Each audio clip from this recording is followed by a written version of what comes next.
Riding home for Christmas.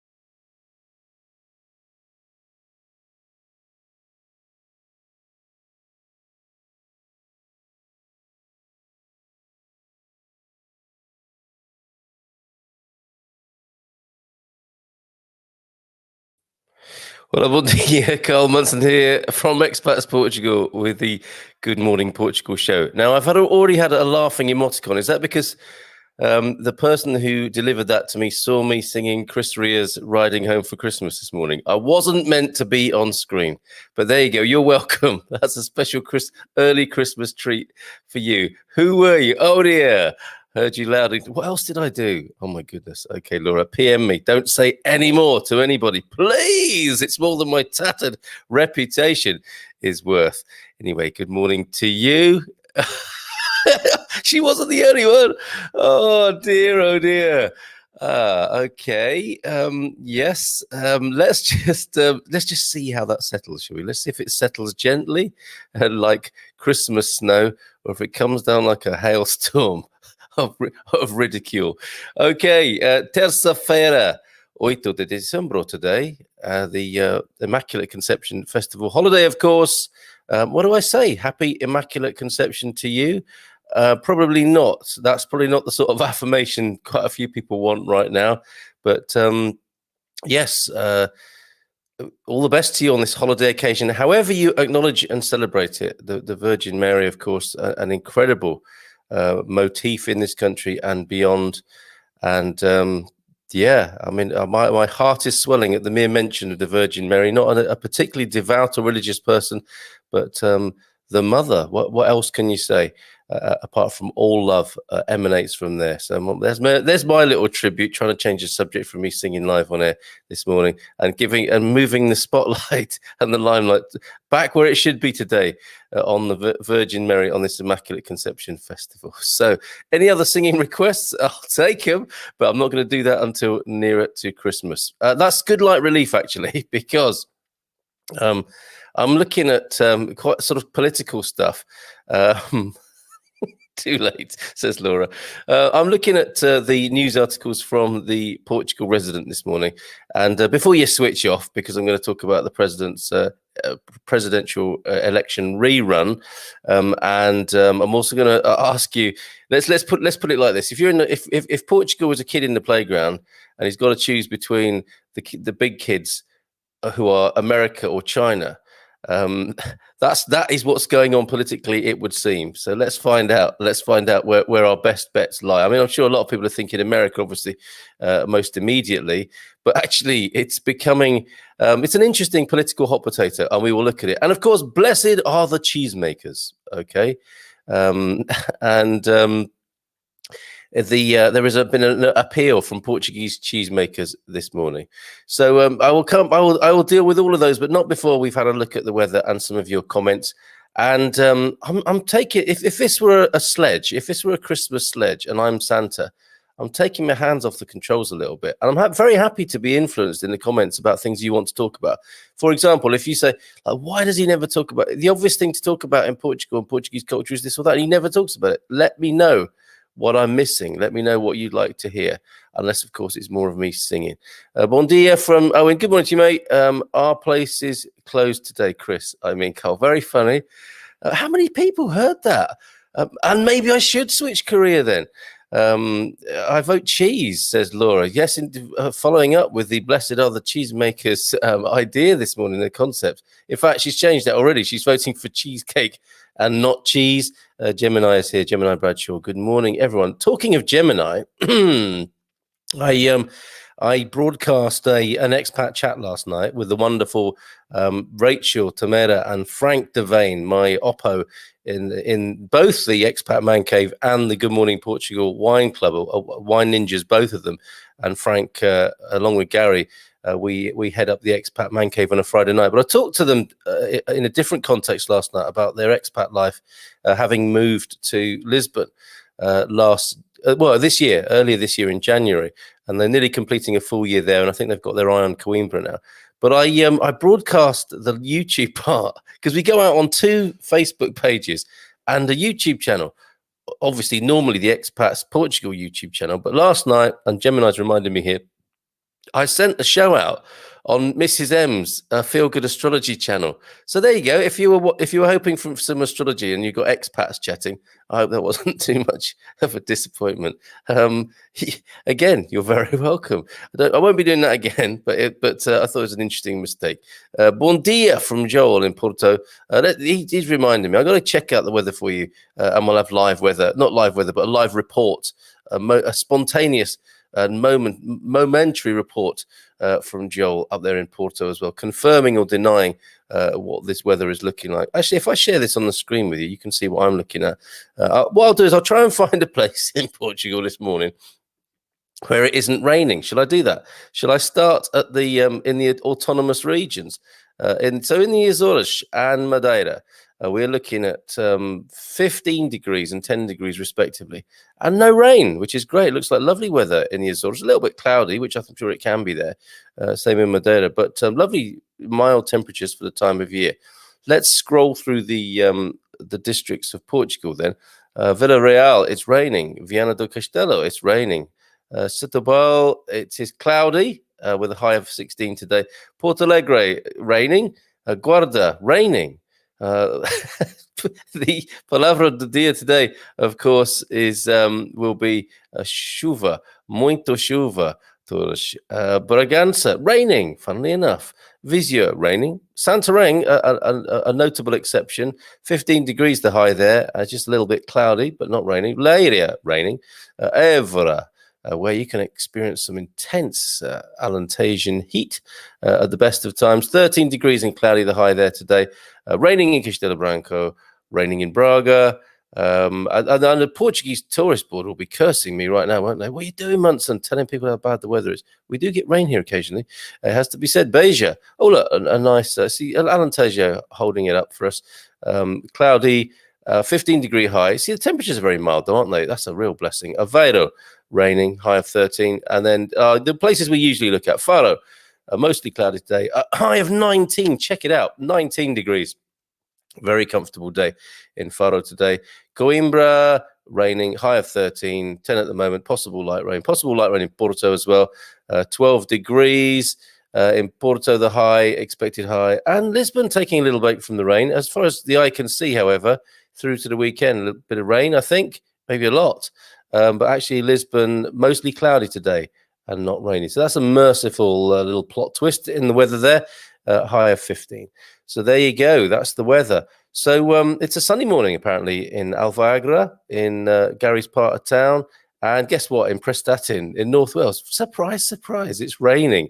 Yeah, better find a spot where it isn't raining in Portugal. Well, we did it for you there. Alentejo and Algarve are your best bets, as you may have guessed anyway. Bon dia, mon dia, from Sean. Good morning to you, Sean. I hope your recent birthday festivities were fabulous and continuing. This year's rain is much better than last. Shoo. Last year, it really did rain. Was it that sort of rain where it rains again and again and again, and like you're really getting the rain flavored cabin fever? And then when that spring sunshine comes back, boy, are you grateful and happy about that? We those of us who've been here for more than 2 or 3 years really recognise that, I think. And you see how the Portuguese spirits are lifted as you go into the spring and see those blue skies like the one behind me here return again. It's not going to be long, folks. Just dig in, just hibernate a little bit, and we're looking to come out of this. We're going to see signs of the brightness, aren't we? When we get past the longest day, even in January, you can have the most beautiful days here. So there you go. Let's have a quick look at Marcelo's bid to return himself as the president of Portugal. I mean, you know, I've said before, we have the political age of children, don't we, us expats often? We don't really know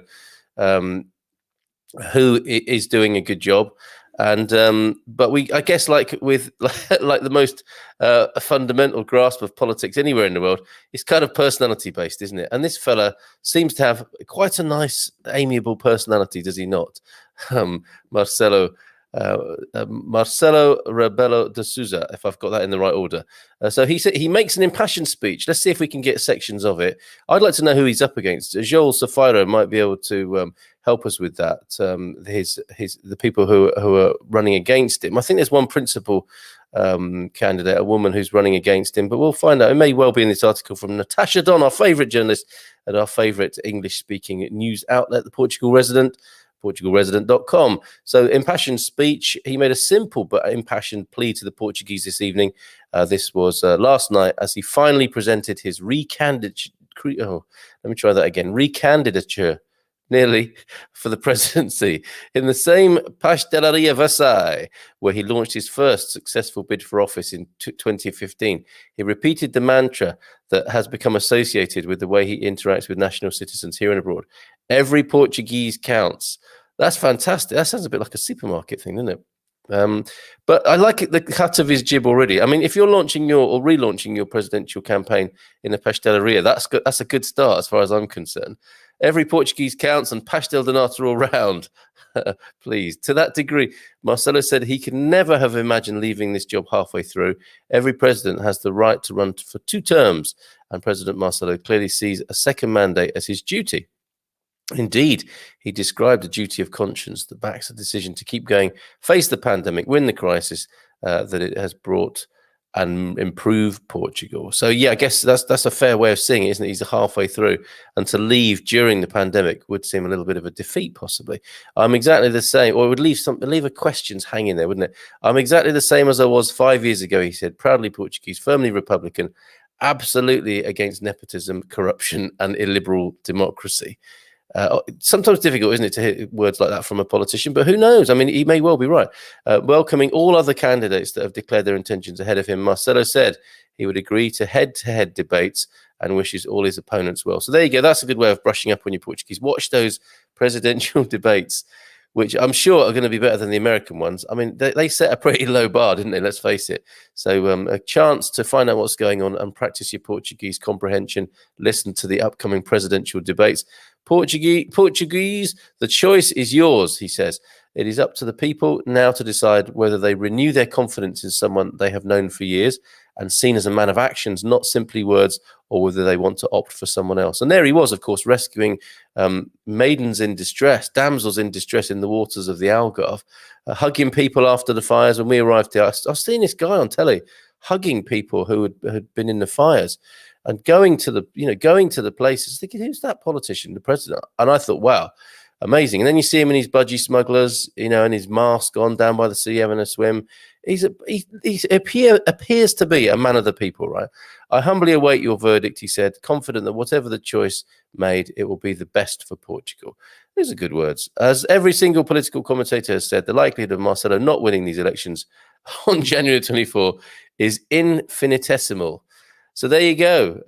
It looks like he will be returning on. So just as we discover if Donald Trump will be dragged kicking and screaming or will leave the White House gracefully on January the 20th, it's going to cast a bit of a shadow over Marcelo's proceedings, isn't it? But it looks like it's a bit of a done deal anyway. So there you go.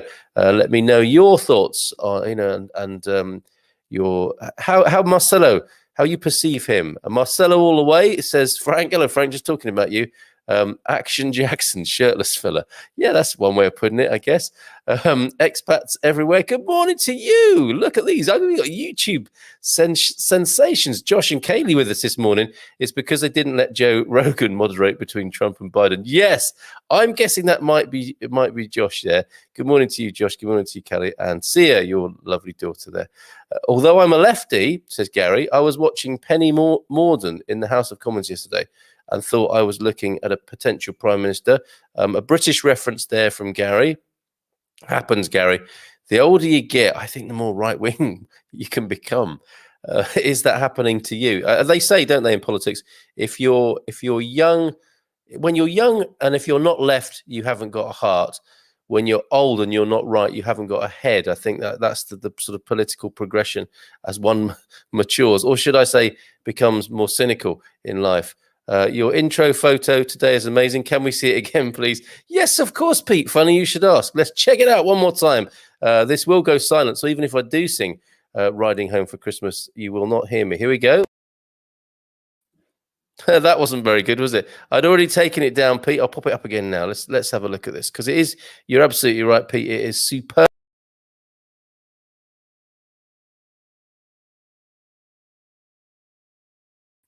Cheeky sip of tea. That's why I was gone so long there. Ingrid Westphal, wife of Farry, who we have a giggle with occasionally, either on here or in the Expat Man Cave, and her lovely picture looking towards the mountains, the snow-capped mountains there. Just a couple of days old, that picture. Absolutely beautiful. Thank you, Ingrid. Please pass on our love and thanks to Ingrid for that lovely starter shot this morning. Absolutely beautiful. It snows. We're not just talking about rain, we're talking about snow in Portugal over these last few days, and some very picturesque scenes in Portugal. Maybe, says Safaro, but we Portuguese are starting to see beyond the smiley shell. I guess we call that the Blair moment, I think. Yeah, and I guess all politicians pretty much. There are notable exceptions, and they are the exceptions that prove the rule, are they not? But all politicians tend to go past a sell-by date, or is it a smile-by date? I suppose, where you see through it. And yeah, the ones that are really stay in your mind as excellent are few and far between. And given that they are the projection screen for our frustrations, that would be the case, wouldn't it? As frustration builds up in the populace, and we've given our power, as it were, and we realise that to people whose best interests or our best interests we might feel are not necessarily served, because we are, as like I keep saying, we're numbers to politicians, and we should expect a lot less from them, not more. I think he certainly likes swimming in the ocean, so there's another point 4, I think. Cold and windy in Castanheira de Pera this morning, out having a tostimista and a batonado in town. Cultural point of order there. Can you explain a bit more what a batonado is? Is that looking more like an Americano, the batonado? Sound the same, don't they? Americano, abatonado. So tell us. We know what a tostimista is. If you don't know what a tostimista is yet, where have you been in your Portuguese journey? And Al Viagra has the sun. Bon dia, Carl. The drugs are working. Marissa for president. So is that one of the opponents there, Andrew? Please let me know, Andrew, a little bit more about Marissa and the ticket upon which she is running. Or is that Marissa, a fado artist? I don't know. Bon dia, excuse my ignorance. Bon dia, dry here in Leiria right now, but the general rain probably due to your singing, Carl. All right, everyone. I mean, it was an unguarded moment of joy, and I'm getting panned for it now. Oh, my goodness. Okay, so that's it. I'm never singing for you again. Marcelo needs some new Speedos. That's true. And we had threatened in the Expat Man Cave to get him some made, haven't we? So they could be, for the second term, some new swimming shorts. I mean, they'll be worn out, won't they? What's open today? All right, yeah, sorry. I was distracted by part of your question now. I'm guessing not much is open. Religious or not, people take advantage of the religious holiday, don't they? Being a national holiday, there are restrictions. Yeah, we're still in the intermunicipal lockdown. So you're not meant to be traveling beyond your borough. And I imagine a lot of people, if they weren't closed already, because they were temporarily closed or shut down, they've taken today off as a holiday, and God bless them. Bon dia from Povo de Vargem. Good morning to you, Mark. Great to have your company here. Loving the all the comments in this morning. Expats everywhere. Good guess. It was Josh. Great to have you here. Some of the best interviews I saw were moderated by Joe Rogan. Elbow cough. I don't understand that reference, elbow cough, but Paolo, I do like a little bit of Joe Rogan myself. with Kanye West. I thought he was very, very good, for example. Has Trump ever spoken to Joe Rogan? That's going to happen, isn't it? If it hasn't already back in the day, it will happen in the future for sure. And Gary enjoying his selection of Penny Mordaunt, putting Boris to shame. But again, there's a low bar with Boris, isn't there? It doesn't take much to look like an incredibly bright person. I mean, I think Boris is bright, actually, underneath all his bluster, but there's something not quite right going on there. You used a statement from Churchill, the thing about left and right. I didn't realise it was Churchill who said that, Ferry. Not sure how I feel about that. Churchill, of course, featuring in my recent box set curve. I have a graph, a curve of box set enjoyment, and at the moment it is the Peaky Blinders. I'm watching the Peaky Blinders, and I am in that stage of resentment. Like, why did I ever start this? It's got horribly violent. I don't think I'm spoiling anything there by saying that. And I'm thinking, I've given some of my life to this, and it's getting violent, and now I'm hooked, and I can't stop watching it now. That's the moment in a box set, if you like, isn't it? The virtual box set, of course, or the binge, the Netflix binge. Churchill appears in that, of course, an incredibly interesting weaving of ideas from UK, Britain in the early 1900s. And a bit like The Crown, the embellishment and relishing of old historical concepts into an incredible drama. Hola, bon dia. I think I can venture out today. I need to get out to do some admin today. Yeah, I think you're not meant to go beyond the border, Wayne. Okay, so stay within the border in your town. And you should be all right. And if you're on official business, I think that's a very good reason as well. Marissa is from the left block. Thank you, Andrew. Socialist Party are not fielding a candidate, probably thinking it's not worthwhile then maybe. Paulo Marissa Matis is the candidate supported by a Bloco de Esquerda. Esquerda, a lovely bit of vocab, of course, there for left. And you need to know that with apartments as well and letters. You do know that if you close and reopen your live show, you're singing features, lol. No, I didn't know that. And I didn't want to know that either, Laura. Oh, my goodness. Very political this morning. Forgot it was a holiday today. Then I forgot it was Tuesday as well. That's where we're at, Wayne. And the politics isn't over yet, because I'm going to ask you a question I'm sure you'll have an answer to about, it appears Portugal is in the crosshairs of both the US and China. Let's find out more about that in just a moment. And we'll finish with cheese. So don't worry, everybody. We'll finish with cheese. And sweet dreams are made of brie or made of cheese. Who am I to disagree? Let's have your cheese puns. Let's keep it light whilst taking a look at the politics. Got some great feedback and info this morning from Sograp for the port this week, which I will share later. So Gary's been in touch. Do put the actual details of the port in there, Gary, so that everybody who's not joined us yet, maybe for the Good Morning Portugal Wine Club, might like to join us on the occasion of having port, including Wayne. I imagine he's passed the port.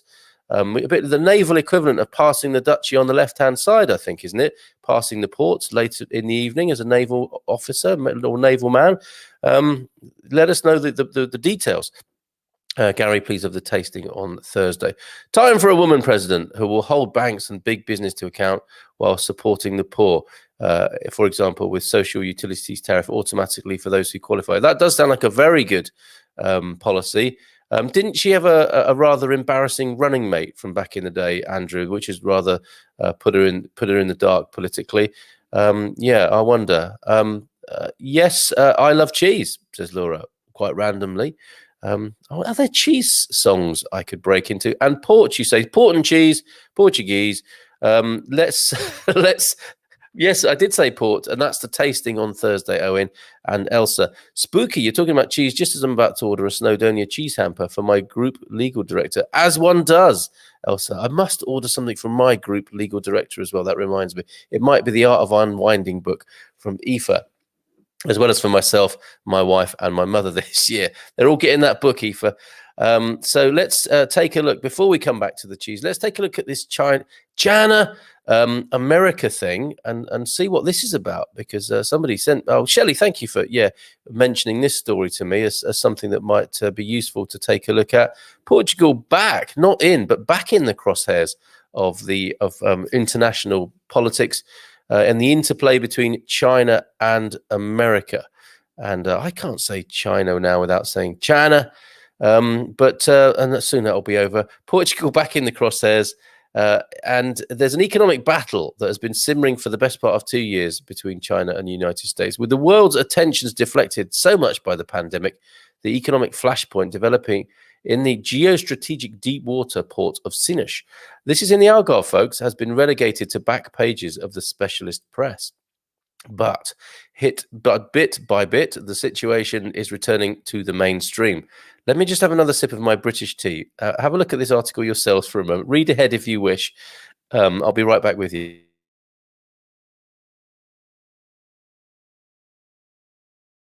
All I want is crew. Oh, no. Okay, so let me just go back to that story. Last month, Expresso carried a long article on the various pressures at play. And this week, India's Sunday Guardian, wow, the talk of the world, has given space to former diplomat John Dobson, who worked in UK Prime Minister John Major's office. There's a Prime Minister, talking about politicians who weren't too unpleasant, but are not exactly charismatic. There's John Major. And this chap, John Dobson, worked in the office of John Major between 1995 and 98 to revisit in this article some of the background and try and predict where things are headed, okay? So a little bit, I know I've also often asked you for, light at the end of the tunnel, what you're going to do when this is all over, the pandemic business and all that. But this is a little bit of political texture and context for you for the future as well, it would seem. Oh, itchy hooter. As he explains, Portugal launched an international tender in August this year for a contract to build and operate a new container terminal in Sines and is expected to pick a winner soon. There is a very strong US interest in Sines, where US firms want to expand the port's liquid natural gas terminal in order to increase gas exports to Europe, which they argue would also help reduce the EU's energy dependence on Russia. On the other hand, China is fighting hard to build a huge $770 million Chinese-built container port in Sines, a key project. This is turning into a Bond movie in its Belt and Road Initiative, of which Portugal became a member in 2018. At the time, President Xi Jinping borrowed an ancient Chinese saying to describe the bilateral relationship. Here we go. We've heard from Churchill this morning. Now we hear an ancient Chinese saying.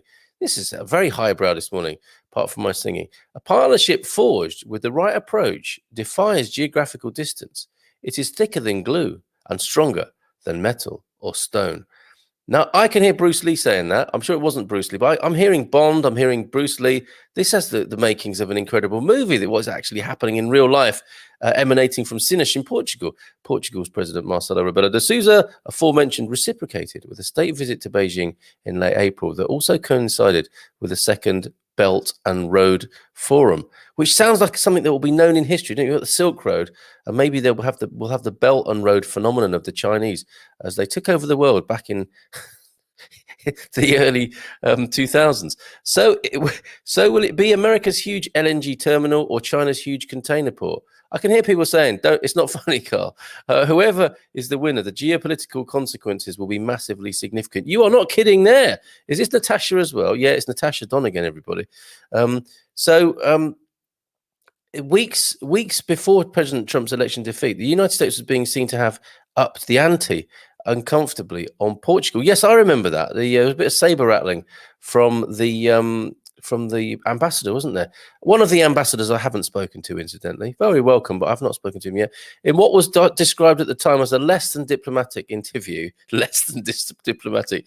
That's a very diplomatic way of saying rude, isn't it? US Ambassador to Portugal, George Glass, rhymes with, said it was time for Portugal to make a choice between business with secure partners, the Allies, or with economic partners, the Chinese. If Portugal chose the latter, Mr. Glass made it crystal clear, very good, the US would have to change the way it communicated with Portugal. Ooh, wow. The spat, which preceded the visit of the US tech envoy, who continued to bang the anti-China drum, was dealt with at the time by both the government and the President of the Republic, who said, as diplomatically as anyone could, that Portugal couldn't make and would make up its own mind over with whom it does business. Well said. Now, with the United States having voted against the second Trump administration, Mr. Dobson describes obvious relief in Lisbon. But where does that leave the battle over Sinesh? It's a multi-million-dollar question, literally, and one that will potentially define how Portugal is seen by the rest of the world. Wow. Back in October, Infrastructure's Minister Pedro Nunes Santos said Portugal wants people from the US, China, and the rest of the world to invest in Sinesh. And if the US wants to invest, our arms are open to it. Says Dobson, there are rumors the government will wait until the end of January until deciding, as this should be the point where President Trump finally vacates the White House and Joe Biden and his new administration walk in. Well, we'll see about that. We will see about that. And it is really, I mean, I'm sorry to say that the US are taking that approach. You know, it's either us or them. Come on, America. We live in a different world now, don't we? Or we could co-create a different world where it doesn't have to be us or them. You know, under the guise of like world peace, that's a very warlike and confrontational position, is it not? But then again, you know, I'm not making a defense of Chinese foreign policy or even domestic policy necessarily. But anyway, I don't know how many of you I'm losing with by talking about politics this morning, but I thought that was quite interesting. We will talk about cheese, don't worry. Bon dia, and if it really gets bad, I'll sing. How many free days or religion holidays do you have in Portugal? I think the amusing answer to that is one a month, Gianni. Roughly speaking, sometimes two, but then sometimes none, but it's made up for in a different month. But on average, I think you're looking at about one holiday a month. In Belgium, there are also a lot, but not so many as in Portugal. We say every time a Saint pees, there is a holiday. We haven't had the blessed urine of anybody, as far as I can remember, here in Portugal, but that's funny, and long may it continue. Don Antonio Reserva Branco Port is what we will be tasting, is what we'll be passing virtually to the left. Is that right? I know you pass the touchy on the left-hand side. Which way do you pass the ports? Gary, help me. Lol, I'm not going to comment on some of the candidates whose names were mentioned today. They all have their agendas, and frankly, none of them inspire stability. Same old, to be honest, a Chinese-American thing. To be honest, choosing between Chinese and Americans, I pick the Canadians. Well said. About 10 euros for that bottle of port. Is what that's going to cost. Good morning, all from Torres Vedras. Good morning, Susan. Great to have you here again. Excellent attendance. As the UK steps out, Portugal steps in as an import hub. Wow, I'd not thought of that, Laura, actually, as what shifting the UK's container port business globally out of the country, and there it goes down to the tip of the Algarve there. My goodness, it is interesting, isn't it? And I think, you know, it's useful to keep one's eye on this thing, if only just to see the play of human behavior. And like, it just doesn't, you know, it just goes, history repeats itself, doesn't it? And we pray for transcendence or hope, whatever it is you do, however you describe your innermost thoughts and desires. You know, we do hope and need and desire transformation and change, don't we? But it seems the political and historical circles go round and round. Maybe they're going up incrementally in a spiral we can barely recognize. But yeah, I think it's fascinating. We can also export cheese to USA through a Chinese-owned port. And that's what we need to do, is interest the Chinese culturally. Obviously, dairy products are not a massive part, I don't think, of Chinese culture. So if we can get the Chinese eating cheese from Portugal and drink Portuguese wine, this country will be bathing in aspic. Is that the expression? I don't think it is, but you get the drift. Oh my hat, Americans love cheese as well. Oh no, a cheese war. Excuse me, by the end of the sentence there, she sparked another international diplomatic row. So let's go to that cheese article now. And an appeal from the Association of Portugal Cheese Producers, or something like that. Blessed are the cheesemakers, for they shall inherit, hopefully, some business this year. Portugal's cheesemakers, cheese producers, send out a Christmas appeal. Buy Portuguese cheese for Christmas, predictably and understandably. This is the appeal from the country's cheese producers. Who wrote this? Hey, Natasha Don. Because the pandemic, of course, has decimated habitual sales. I know some of us are doing our bit here to stem that poor profitability. In a year when production has been high, customers have reduced by as much as 70%, largely due to the prohibition on fairs and markets, as well as the nationwide restrictions on mobility, say regional producers. And the situation is now dramatic. That is okay. So it would appear then that cheese is very much a market point of sale, impulse buy thing rather than a staple. You've got to kind of have it put in front of you and think, oh, I could do with some cheese. It would appear. Thus, the appeal: buy regional cheeses with the seal of origin, and that would be like the DOC, wouldn't it, or the DOP that you get on wine and port. Is it a DOQ then? A casual. They're saying buy regional cheeses with the seal of origin for presents. They're authentic, delicious, and they really start to smell under the tree in a most alarming way. You got to be careful how you gift wrap a cheese. I think the best you can buy in Portugal, and they will help family businesses that otherwise are looking at the future with trepidation. In all seriousness, yes, flipping heck, buy some cheese, folks. Let's get some Portuguese cheese sold here and get these people helped. Because when these things go out of business, it's very hard to bring them back. Okay, so let's do what we can. Explain Luis Ferreira of the Estrela Co-op, probably the world's most famous Portuguese cheese, right? A cooperative that sells the cheese of around 100 family concerns in the Serra da Estrela. The lack of customers this year has meant that supplies have piled up in warehouses to the point that there is now nowhere left to put any new produce. Yet goats and sheep don't do isolation. They're out in all weathers, and their owners have no option but to continue making cheese. It's a sad picture. We need Portuguese people to help us and let Serra da Estrela cheese be the star of Christmas, he told Espresso. Well, there's a novel idea. Stick one on the top of the tree. If everyone ate just a little bit of cheese, it would help a lot of us. Do you know what? That's the third bit of wisdom that we could add today. We could have that Churchill quote about politics. We could have that Chinese thing about, sticking with your allies like glue. And this third thing, from Luis Ferreira: if everyone ate just a little bit of cheese, it would help a lot of us. There you go.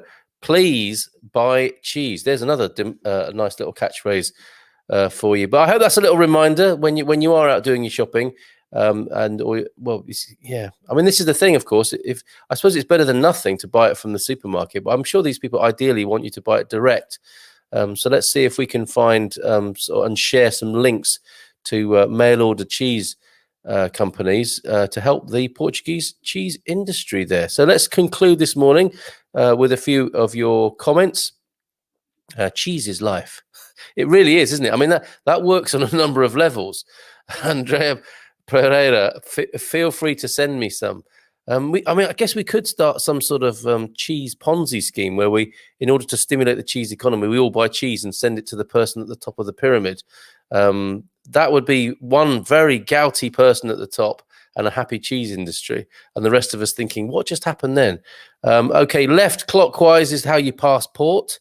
Okay, good. Bit like the duchy then. And it's about €10. Hold on a minute. Let's catch up here. And cool, says Laura. I'm enjoying your commentary this morning. Am I the only cheese hater here? Yes, you are, Paolo. Leave the room with your head hung low. Really? I guess, yeah. I mean, I was going to say cheese is like Marmite. I guess, yeah, you either like cheese or you don't, right? It's not like... I'm not sure there's much middle ground, is there, with cheese? If you're against the idea or the taste, generally speaking, of fermented dairy produce, it's, yeah, I guess you're probably not the only one. You're the only one who's spoken out thus far anyway, Paolo. And obviously we can't rely on you to save the Portuguese cheese industry. I will do a whole series on cooking with Portuguese cheese. There we go. That's the sort of practical commitment we need. Thank you, Laura. Would you please post those recipes or your videos or whatever? I mean, I'll post those up on we'll stick them on our YouTube channel if you don't have your own channel. And of course, stick them in the forum. Your Chinese cheese, your Portuguese cheese recipes. Let's get them in the forum, expatsportugal.com. Cheese is life, as we're being reminded there. And is that a Portuguese saying? It probably is, isn't it? We've got the pau pau, queijo queijo, of course, that Portuguese people say. Lol. I don't know if were you joking there about your series, but let's do it, Laura. Just store cheese for a while, says Wayne. Plenty of caves that can be adapted. Mature cheese rocks. I'd buy more. So yes, okay. So it does keep and it gets better, perhaps. So that's worth knowing about, Wayne. Thank you. Maybe it's time for a female president, basically anywhere in the world. The time of the old men, although they save people from the sea, is gradually over. Oh, come on, Gianni. You can't make a blanket statement like the time of old men is gradually over. I mean, I get what you mean. Isn't it their style of politics that's over? I mean, we can't be writing off old men like that. Carl, maybe you can invite Natasha Don to the show for a clear view of politics. I have been in touch with Natasha, if nothing else, to tell her how much I appreciate her work and her tireless efforts. And I do like her angle on the pandemic, I have to say. She's a smart writer. She really is. And I have been in touch with her. I don't think this is her thing. There's some people who I ask to be on the show are a bit like, no, not really my thing. A bit like, cheese for Paolo. So I don't think we're going to see her here, but I will continue to feature her work because I think it's very excellent. But get your point. I mean, women leaders around the world are doing a pretty good job, it had to be said. But we have to be careful not to throw the old man out with the bathwater. Paris Kashim, says Safira. You're going to have to translate that for us, please, Joel. And Andrea, get onto the Snowdonia Cheese Company. No, I will not have the cheese of any other nation mentioned here. Oh, I see. And Paolo is allergic to milk. That would explain it. Lactose intolerance is not too helpful, is it? Carl, did you enjoy the 2 picks? Not seen those, mate, yet. I will take a look. And if they are starter picks before to accompany my singing early in the morning, I will gladly feature them. Thank you, Joel. And they might be Christmas pictures because I appealed for Christmas pictures as well. If you've got pictures of your town at Christmas, your city, your village, your presepio, please send them in. Either post them yourself to the Expats Portugal forum, which would be even better, or I'll stick them up on there. We have a page and a channel. Fantastic. Look out for Laura's cheese recipes, Portuguese cheese, and her support of the industry. So she will do that. That's why I'm a hater, says Paolo. So dairy intolerance is behind that. Fair enough. Hello, bon dia. Just tuned in now. So what was the answer to your question? Is China or USA the best ally for Portugal? I will come back to that as our finishing note, possibly. But the expression parece Kashim is, it seems so. Is that sort of, is that how one might philosophically say, yes, I guess you're right. If parece que sim. Very good. Some excellent lingo and vocabulary for us this morning. Muito chuva leading the way, of course. So, yes, if we finish on Helen's question there, folks, what did we think? I mean, is it USA or China the best ally for Portugal? From the article that I read, Helen, I think the Portuguese government are very wisely hedging their bets and saying it's a bit like, when kids, when sometimes, frustrated and parting parents get in that awful situation of, making kids choose. I know practically on one level it has to be done, but you want to do as much as you can, obviously, to ease the difficulty for the kids in a breakup. Not that this is exactly the right metaphor for us. We're not the child. Portugal isn't the child of the love child of USA and China, or is it? Maybe. If I think about the influence of Chinese culture and American culture in Portugal, that's an interesting angle on it, isn't it? Which are your favorite, the American shops or the Chinese shops? They each have their uses. But I think what Portugal has wisely done is hedging its bets and, saying we're open to investment and we won't choose, despite your saber rattling America, we won't be forced into choosing or being, the scare tactics, those American freedom fighting scare tactics, the war for peace kind of vibe. That is becoming a bit of a tired message, America, isn't it? But then again, I'm not saying that's any worse than the way China seems to be operating. The UK is the best partner, says Wayne B. I think that's true as well.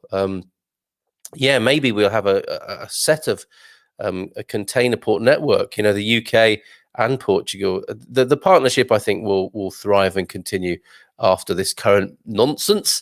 How many Chinese €1 shops do you see? How many $1 shops do you see? Say no more. Very good. Isn't the UK the ally for Portugal, or shall I say that Portugal was the ally for the UK? I think it works both ways, going back to the 14th century Treaty of Windsor, I think you'll find. And when I've talked to Portuguese people about it, they've been, that was quite a long time ago. And we're allies. I don't think the Portuguese are as fond of it in some ways. I think it's the modern relationship that people like. There are a lot of Portuguese people in the UK, as there are a lot of Brits in Portugal. Some say, and I think, didn't the ambassador say on the show there are 40,000 Brits? Is that the official number? because I mean, whoever I talk to seems to think there's a whole lot more than 40,000 Brits in Portugal. I mean, there's more than that in Albufeira. I think Portugal has always been wise, as in never to choose a side. That's true, Laura. You're right. And how many Portuguese €1 shops do you see? Not many. Is this what we've got to? Is this the barometer of geopolitical politics? How many €1 shops do you see from any particular nation? You don't see many British €1 shops. You ain't going to get Marmite or baked beans for €1 or brown sauce. It was the 1373 treaty that unites the countries way back in the past who've never been in conflict with each other. And long may that continue. And long may that continue and become the case for the rest of us. Come on, guys. We're old enough and ugly enough as a species now, aren't we, to put this warring and conflict and confrontation behind us. Shirley, don't call you Shirley. I think he said 400,000 Portuguese in UK and 40,000 Brits in Portugal. I think you got an eye for numbers there, Helen. And I think you're right. And that would, of course, lead to a particular kind of special relationship, wouldn't it? When you have the diasporic nature of your populations in that way there. So there you go. Ending on a nice high note. We've talked about cheese. We've talked about presidents. We've talked about the US and China. What a morning it's been. We've talked about rain, of course. And I've loved your comments. So thank you so much. We'll see you again tomorrow. On again tonight with Portuguese positive news and the Happy Homesteaders hour with Donna Jacqueline tonight, the expat elder, the grandmother of our community. If you want to be in her calming presence, it's a therapy in its own right. It really is. Do join us from 10 o'clock this evening. And of course, do support the work of expatsportugal.com at expatsportugal.com/upgrade. And for your €25, that price will rise actually in the new year. We're counting down to a price rise, but giving people the chance to just splash out a mere €25. More than your €1. €25 for a bunch of absolutely brilliant benefits. Not only supporting this work on air, but loads of benefits for people moving to and already living in Portugal, including that incredible Automóvel Club de Portugal offer that we had the other day. So see you tomorrow or see you tonight, but whatever you do, have a great day and enjoy the Immaculate Conception holiday. Take care. Bye for now. Abrazos, beijinhos. I'm riding home for Christmas.